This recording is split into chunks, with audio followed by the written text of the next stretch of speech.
This video is sponsored by Card Kingdom. You can find all the cards in this video in their store by using the links in the description below. Hi everyone, I'm Nitsa Hone, and today I'm bringing you my Murders at Karlov Manor Archetype Guide. Over the last several days, I've evaluated every card in the set in my set review. Today we're going to continue to look at Limited, but we're going to focus on what each color combination is trying to do in this format when it comes to synergy. This isn't a video where I'm just going to talk about the best cards in the set and things like that. Instead, I'll be focusing on cards that are particularly well suited to each color pair. If you want to hear me talk about the cards in the set more broadly, that's what the set review is for.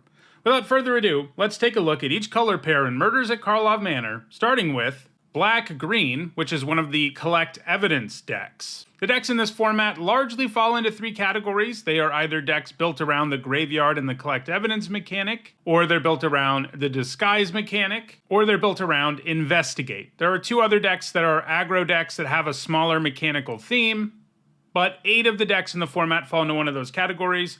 And we're going to start with looking at the Collect Evidence decks, in particular the Black-Green one. As usual, every color pair has at least one signpost uncommon in this set. That is a card that is there to tell us exactly what a color pair should be trying to do in the limited format. Insidious Roots is the signpost uncommon for the Collect Evidence deck. It's an enchantment that makes you a 0/1 green plant creature token anytime one or more creature cards leaves your graveyard, and then you put a +1/+1 counter on each plant you control. It also makes your creature tokens tap for mana, which is nice. So the question might be, how do you make cards leave your graveyard? Well, you use cards with Collect Evidence, and Black-Green has 2 really good commons that are already passable removal spells that come with Collect Evidence to make them even better. Bite Down on Crime becomes cheaper if you exile cards from your graveyard with a mana value of 6 or greater. And Extract a Confession is an edict that turns into an edict that will only kill your opponent's highest power creature if you Collect Evidence 6. So Black-Green is more interested than the other Collect Evidence decks are on getting creatures in the graveyard because it has payoffs like Insidious Roots, which in particular wants to see creatures in the graveyard so that it can make its plant tokens. So what are the payoffs we have here? Well, we've got Insidious Roots. Then there's Chalk Outline, which has the same trigger, but in this case you make a 2/2 Detective and Investigate. There's Soul Enervation, which is just like a great removal spell that also drains 1 life anytime one or more creature cards leaves your graveyard. There's Rot Farm Mortipede, which becomes a 4/4 with Menace and Lifelink anytime a creature leaves your graveyard. There's other payoffs too that don't just check for this creature thing, including things like Aftermath Analyst, which is a great enabler for the deck, but then it can also grab all the lands from your graveyard and put them on the battlefield, and that's kind of nice because lands don't help you Collect Evidence at all because they all have a mana value of 0, so you'll probably be leaving those alone, and sometimes this will help you ramp your mana a little bit. There's also stuff like Rebel Belt Maverick, another card that's an enabler because it comes with Surveil too, but if it ends up in the graveyard, you can still put a counter on something. Leering Onlooker, if it ends up in the graveyard, can make a couple of bodies, and it doesn't add up as a reanimation spell. So that's Black-Green. It's about collecting evidence. Obviously, I didn't show you every single card with Collect Evidence in the set. Suffice it to say, there's a lot of them in Black-Green, so enabling these things looks doable. I am a little bit worried that this deck might be too slow if this format's as fast as some of the ones have been recently, but I do like that Insidious Roots and Chalk Outline both add to the board, and Rot Farm Mortipede and Soul Enervation can both gain you life, and those are things you're really going to need to keep up with more aggressive decks. There are a few rares that work well here. You've obviously got 2 that are exactly Golgari. Izoni, which is a Collect Evidence rare. When she enters or attacks, you can Collect Evidence 4, and if you do, she makes 2/2/1 black and green spider creature tokens with reach. Urgent Necropsy lets you Collect Evidence X. Well, you actually have to Collect Evidence X when you cast it, and then you can destroy up to 1 target artifact, up to 1 target creature, up to 1 target enchantment, and up to 1 target planeswalker, but only if you've Collect Evidence equal the total mana value of the permanents that it targets.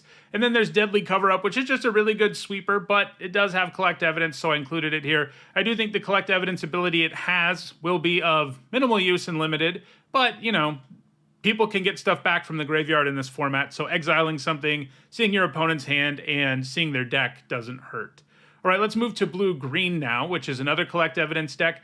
This one, though, also has a clue theme, so it sort of straddles both the Collect Evidence theme that we just saw, which is Black-Green's main thing, and then it also is interested in clues. So Evidence Examiner does a great job of telling us this, because it's a 2-mana 2/2 that lets you collect evidence at the beginning of combat on your turn, and if you collect evidence, you investigate.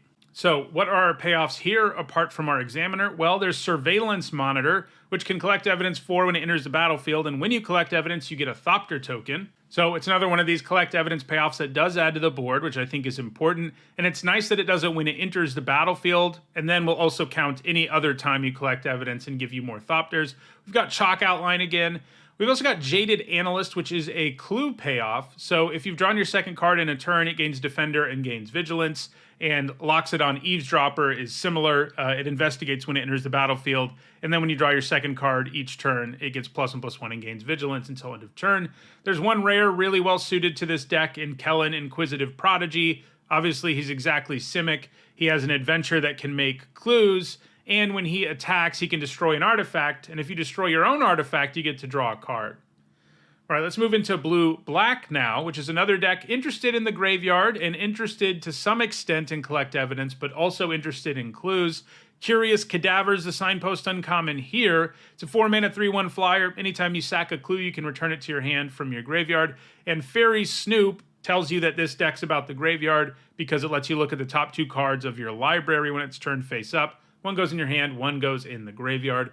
Payoffs here, well, we've got the Cadaver. You've also got stuff that lets you sacrifice clues, which are going to be a little bit better in this deck than it would be in the blue-green deck, because you have things like Curious Cadaver, which check for when you sacrifice a clue.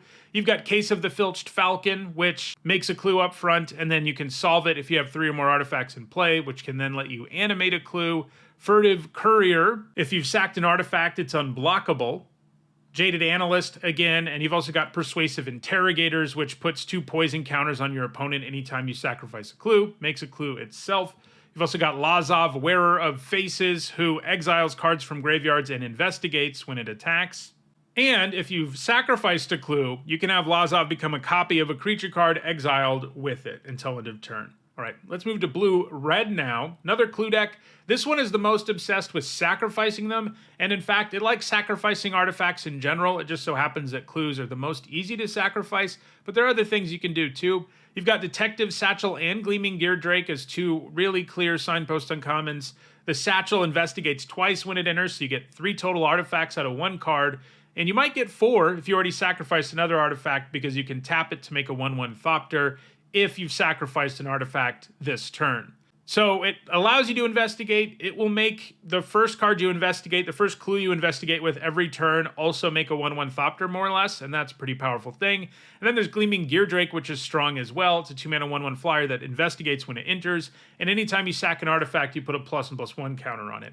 This color pair looks really well supported to me synergistically. It's the only one in the format super into artifacts, as you can see from these 2 cards in particular. So you've got these 2 big payoffs, but stuff like Benthic Criminologists and Case of the Filched Falcon and Furtive Courier all work well here because they like it when you have clues, and the Criminologists and Courier like it when you sacrifice them. Jaded Analyst will be able to attack with Vigilance. You've got stuff like Cornered Crook, which allows you to sack an artifact when it enters the battlefield, and then it bolts something. Obviously, the ideal thing to sacrifice is a clue. Crime Novelist gets a +1/+1 counter and gives you 1 red mana anytime you sacrifice an artifact. Demand Answers is a Tormenting Voice-like effect, except you can sack an artifact instead of discarding a card when you cast it. Gearbane Orangutan can destroy opposing artifacts, or you can sacrifice one of your own to make it a 4/4 with Reach. Harry Dronesmith makes a 1/1 Thopter every turn. It's temporary, gets sacrificed at your end step, but that will trigger things like Detective Satchel and Gleaming Gear Drake, which is pretty sweet. Reckless Detective, when it attacks, you can choose to sack an artifact or discard a card. Whichever one you do, you get to draw a card, and it gets +2/+0 until end of turn. So if you have a clue, it kind of lets you crack it for free while buffing it. You've got Suspicious Detonation, which costs 3 less to cast if you've sacrificed an artifact this turn. And there's Magnetic Snuffler, which can get equipment out of your graveyard when it enters the battlefield, which is pretty cool, because there are equipment in this set that you sacrifice that happen to be clues, and anytime you sack an artifact, it gets a +1/+1 counter. Rares well suited to this deck, well, you've got Krenko, Baron of Tin Street, who lets you sack artifacts to put +1/+1 counters on each goblin you control, and anytime an artifact is put into a graveyard from the battlefield, if you pay 1 red, you get a 1/1 goblin with haste. Forensic Gadgeteer lets you investigate every time you cast an artifact, which is exactly what this deck wants to do. It also reduces the cost of activated abilities on artifacts you control by 1 mana. It can't reduce the cost below 1, but that still means your clues will only cost 2 to sacrifice. You've also got Proft's Eidetic Memory, which likes it when you draw extra cards, because at the beginning of combat on your turn, if you've drawn more than 1 card this turn, you put X +1/+1 counters on one of your creatures, where X is the number of cards you've drawn this turn -1. So that's blue-red. Let's move now to blue-white, a deck that's into detectives, so it's the only deck in the format that's into a creature type, but it also has a clue sub-theme, as would make sense for detectives, right? So Private Eye tells you this, it buffs all of your detectives, but when you draw your second card each turn, it also makes a detective unblockable, can target itself with that. So what are the payoffs here? Well, we've got Private Eye, of course. There's also Projector Inspector, a 3-mana 3/2 that loots when it enters the battlefield and then will loot again anytime a detective enters the battlefield or one is turned face up. Case of the Pilfered Proof is a card I'm a little bit skeptical of, but this is obviously the deck for it because anytime a detective enters a battlefield under your control or when one is turned face up, it gets a +1/+1 counter. You solve it by having 3 detectives, and then it can crank out extra clues for you. You've got Inside Source, which is a 3-mana 1/1 that makes a 2/2. That card's always a pretty nice rate, but it also has a detective ability. You can pay 3 and tap it to give a detective +2/+0 in Vigilance, and obviously the token friend it has is a detective. You've got Perimeter Enforcer, a 2-mana 1/1 flying lifelink that gets +1/+1 until end of turn, anytime a detective comes into play or is turned face up. You've got Burden of Proof, which can basically be played as an instant speed combat trick that sticks around on your detective and gives it +2/+2, and it can also be used as a removal spell that makes a creature into a 1/1 that can't block detectives, so obviously if you have lots of detectives, you're kind of in business there. And you've got Thinking Cap, which can equip to detectives really efficiently, not so efficiently to anything else. Rares for this deck, well, we've got Alquist Proft, Master Sleuth, the main detective in this story. He enters and investigates, and then he can turn your clues into Sphinx's Revelation, which is pretty nuts. You've also got Ezram, Agency Chief, a 5-mana 5/5 flyer who investigates twice and can sack artifacts to give himself Vigilance, Lifelink, or Hexproof. And you've got Officious Interrogation, which can make you a whole lot of clues depending on the board state. All right, so those are all the clue decks. Let's move now into looking at the disguise decks, starting with Black-White, which is more about small disguise, and by that I mean you have all these cards like Wisp Drinker Vampire here that says, whenever another creature with power 2 or less does something, you get something. In this case, when one enters the battlefield under your control, each opponent loses 1 life and you gain 1 life. It also has an activated ability that gives all your creatures with power 2 or less Death Touch and Lifelink until end of turn. So Disguise, as you can see on Sanguine Savior here, is a mechanic where you can play a creature face down for 3 generic mana and it's a 2/2 with Ward 2. Obviously, if you cast any creature with Disguise face down, it's going to trigger Wisp Drinker Vampire. So this deck is pretty interested in having small creatures in general and in playing disguised creatures face down. And most of the time when it turns a disguised creature face up, it's still not going to be that big. As you see with Sanguine Savior here, it would still count if you play it face up. It will still trigger Wisp Drinker Vampire because it's a 2/1. So what are the payoffs here? Well, we've got the Wisp Drinker. The Evolving Wilds is going to be extra good in this deck because it lets you make a creature with power 2 or less unblockable this turn, and that does mean you can sack it, make your disguised creature unblockable, attack with your disguised creature and turn it face up, and it will still be unblockable. You've got Hazda Vigilante, which when it enters puts a +1/+1 counter on a creature you control with power 2 or less. Does it when it attacks too. You've got Market Watch Phantom, which gains flying whenever another creature with power 2 or less enters. You've got Neighborhood Guardian, which can give target creature a +1/+1 until end of turn when a creature with power 2 or less enters. Slimy Dual Leech gives +1/+0 and Death Touch each combat to a creature with power 2 or less you control. And Snarling Gorehound lets you surveil 1 anytime a creature with power 2 or less enters the battlefield under your control. You've got some rares here. Assemble the Players is pretty sweet in this deck because you're already going to be trying to jam as many power 2 or less things into your deck as possible. And because of the way Assemble the Players is worded, any card with Disguise can be cast from your deck using Assemble the Players. So that's pretty cool. Delny, I don't think is a great fit for Limited between her mediocre stat line and her kind of narrow abilities, but she does double the ward on your Disguise creatures, which comes up. And this deck in general is going to have the most power 2 or less things in it. So if there's any deck for Delny in Limited, this is it. Aurelia's Vindicator is just a stupid strong card with Disguise. Unyielding Gatekeeper is an interesting one. This is something I didn't mention in the set review and didn't think about until I was making this particular video. But its ability, which lets you exile target non-land permanent if you controlled it, and then return it to the battlefield tapped, while that can just be useful to rebuy into the battlefield abilities and stuff, you can also use it on a face-down Disguise creature, and it will come back into play face-up. So that gives you another way to use this Gatekeeper, which itself already has Disguise, so it fits into the deck anyway. But that is a use that is pretty interesting that it can pull off. You've got Hunted Bone Brute as well, which is a card you almost always want to play face down first, so it'll trigger all these things in this deck, and then you turn it face up and it's a huge menace creature with no downside at all. All right, so let's move to red-green, which is more of a big Disguise deck. This is a deck that's good at making mana, as red and green often is, and it's more interested in playing these smaller Disguise creatures early as 3-drops, but then flipping up these 6/7s with reach in the later stages of the game. Tin Street Gossip is our signpost uncommon here. 4 mana, 4/4 vigilance. It taps for red and green, and you can only spend that mana on face-down spells or to turn creatures face up. Obviously, that's a pretty good deal. You know, it's going to let you turn your Rift Burst Hellion face up a heck of a lot quicker than you would otherwise be able to. Helps you play them face down in the first place. It's very strong. What are the payoffs here? Well, you've got Goblin Mask Maker, which when it attacks, makes face-down spells you cast that turn cost 1 less to cast. If you can play Mask Maker on turn 1 consistently, attack with it, and then play a Disguise creature on turn 2, it's going to be pulling its weight. The question is how often you'll actually be able to do that. Tunnel Tipster is a creature that's great for the deck because it produces mana for you, which this deck likes, and it also likes having face-down creatures into the battlefield because it gets bigger. Expose the Culprit, I think, is probably far too narrow to actually work in Limited, but this would be the deck where it makes the most sense because you can turn some small Disguise creature into a 6/7 with reach or whatever at instant speed. Just a question of how often that's actually worth a card. It also has this other Cloak ability that lets you turn cards with Disguise back face down, which is cool, but overall I'm sort of skeptical of that particular card. What rares work here? Well, you've got Yaris, Roar of the Old Gods, which is a super strong Disguise payoff.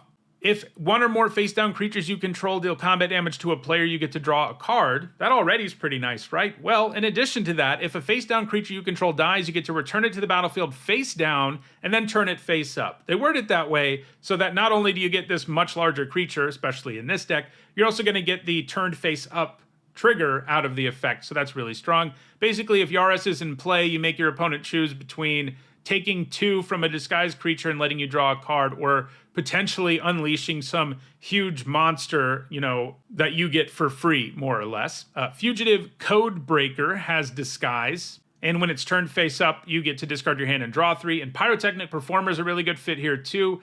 Whenever it or any other Disguised creature is turned face up, it does damage equal to its power to each opponent. Obviously, this is the deck with the highest power Disguise things. And then we've got green-white, which is like a medium Disguise deck. Sumala Sentry is the signpost uncommon. It's a 1/3 with reach. And when a face-down permanent you control is turned face up, you put a counter on it and on the Sentry. So doing stuff like that at instant speed is going to be really strong. Crowd Control Warden is one of these nice Disguise creatures. It likes it if you've got enough creatures in play for it to gain more counters.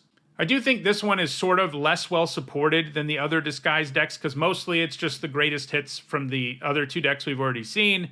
Things like Hazda Vigilante and Tunnel Tipster. Same rares pretty much. The only difference one you can add is Hide in Plain Sight, which lets you cloak a couple cards from your top 5, which means basically they become Disguise creatures.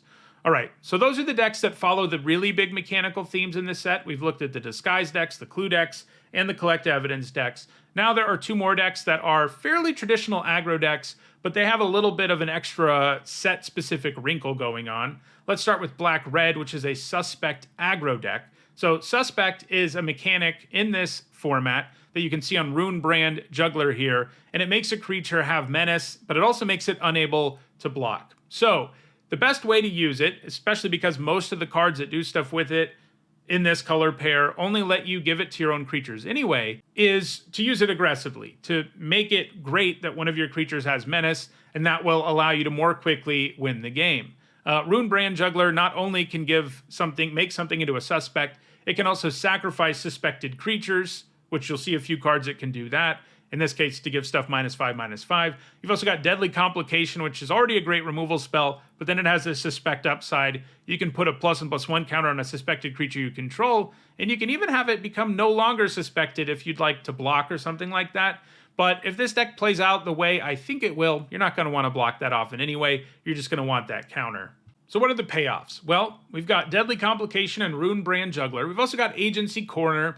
Like I said, I don't love these slower suspect cards. Like this one lets you give up creatures, and if the sacrificed creature was suspected, you get to draw 2 cards. If this is really an aggressive deck, it seems sort of awkward for this particular deck, whereas something like Clandestine Meddler seems like exactly what you want. Make something suspected, and anytime you attack with one or more suspected creatures, you get to surveil. Frantic Scapegoat is a 1-mana 1/1 with haste that makes itself a suspect when it enters the battlefield. So, if you play that on turn 1, it's likely to get in for 3 or 4 before your opponent can do anything about it. And then anytime any other creature enters the battlefield, you can choose to give it Frantic Scapegoat's suspect status, which is pretty sweet. You've got Repeat Offender, which is a little 2-drop that gets better if it's suspected because you can put +1/+1 counters on it. It can suspect itself as well. Couple rares for this deck. You've got Case of the Stashed Skeleton, which gives you a 2/1 suspect creature when it comes into play. You can solve it by not having suspected creatures, which is probably by sacrificing it, or your opponent decides to kill it, but that's kind of the fun game that this creates. Your opponent has to choose between whether they want to block this 2/1 menace or let you search up any card in your deck, because that's what it does when it's solved. And Barbed Servitor is a 4-mana 1/1 indestructible suspect, and it also creates kind of a little game where you attack with it every turn, and your opponent has to decide whether they'd like to lose life because they decide to block it, or let you draw cards because they decide not to block it. All right, so our last deck is Red-White, and it is a Battalion aggro deck. They don't use the Battalion keyword, but Battalion is an old Boros mechanic that gave you bonuses anytime you attacked with 3 or more creatures, and that's what we have going on here. As you can see with Meddling Youths, 5-mana 4/5 haste. When you attack with 3 or more creatures, you investigate. And then you've got cards like Dog Walker, which help you go wide. You can play it face down disguise, turn it face up. You get 2 1/1 white dogs. You've already got a Battalion on the board with Dog Walker alone. Payoffs for doing this, well, we have Meddling Youths. There's also Case of the Burning Masks, which is just a great removal spell. And then it has this upside of if you do damage with 3 or more sources in a turn, which will be easy if you're attacking with 3 or more things, right? You can sack it and exile the top 3 cards of your library and choose one of them, and you can play that card this turn. You've also got Case of the Gateway Express, another one that's a removal spell, but then it has big upside for allowing you to go wide, because if you attack with 3 or more creatures, it gets solved, and then it buffs your whole board. You've also got Karlov Watchdog, which if you attack with 3 or more creatures, your whole board gets +1/+1 until end of turn. You've also got Seasoned Consultant, which gets +2/+0 anytime you attack with 3 or more creatures. And a board pump effect like On the Job works really well here, because you have all of these incentives for going as wide as you can, and then, this can buff your whole board. There's also a couple of rares that fit in here. No surprise, they're both Boros rares. War Leader's Call is great in any deck going wide because it's an anthem, and it also does 1 damage to your opponent for each creature you have into the battlefield. And then there's also Aurelia, the Law Above, who it's important to note has a different trigger than everyone else's. She still triggers whenever you attack with 3 or more things, or 5 or more things in her case, but she also counts your opponent. So that is an important effect. Don't overlook that at the pre-release, because it would be easy to, since the other cards don't say it, but you want to get a benefit when your opponent attacks you too, and she certainly gives you that. So those are the archetypes in Murders at Karlov Manor. If you enjoyed this video, don't forget to like it and share it so that others can enjoy it too. If you want to make sure you catch future videos, don't forget to subscribe. Thanks for watching.